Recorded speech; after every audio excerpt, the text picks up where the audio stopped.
Bonjour, c'est Yannick. Précédemment, je vous ai parlé des changements que j'ai pu apporter sur mon alimentation. Alors maintenant, comment je fais au quotidien quand je suis invité ou quand je vais au restaurant? Alors quand je vais au restaurant, très simple, je regarde la carte et j'essaie de prendre des plats, bien sûr, sans gluten. Et j'essaie surtout d'aller dans des restaurants qui cuisinent eux-mêmes, hein, qui ne n'achètent pas des plats tout préparés chez Métro et qui font l'effort de cuisiner eux-mêmes. Alors bien évidemment, ça coûte un petit peu plus cher, mais c'est le prix à payer pour manger des aliments sains. Ensuite, quand je suis invité chez des amis, chez la famille,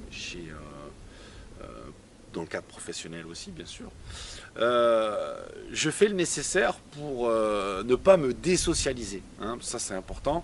Toutes ces modes vegan, bio, sans gluten, vous avez encore une grosse partie de la population qui se pose des questions sur la nature et les bienfaits de ces modes-là. Moi je ne juge pas. Chacun consomme et s'alimente à sa manière.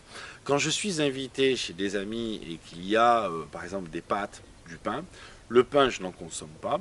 Les pâtes j'en consomme un peu, hein, pour rester dans le ton du repas. Mais j'essaie par exemple d'axer mon repas sur les autres types d'aliments qui vont me servir. Par exemple des fruits et des légumes. Et je vais me resservir par exemple 2 fois de légumes plutôt que prendre une grande assiette de pâtes. Je les invite tout naturellement, hein, à aller sur, et je vous invite aussi à aller sur le site de mercielechef.com qui explique et donne en détail tout un tas de recettes sans gluten et qui sont excellentes pour la santé. Voilà, le but c'est de bien s'alimenter, communiquer aux autres comment nous nous alimentons, mais sans apporter du jugement et bien sûr euh, en, rester ami avec ses amis sans se fâcher. Voilà.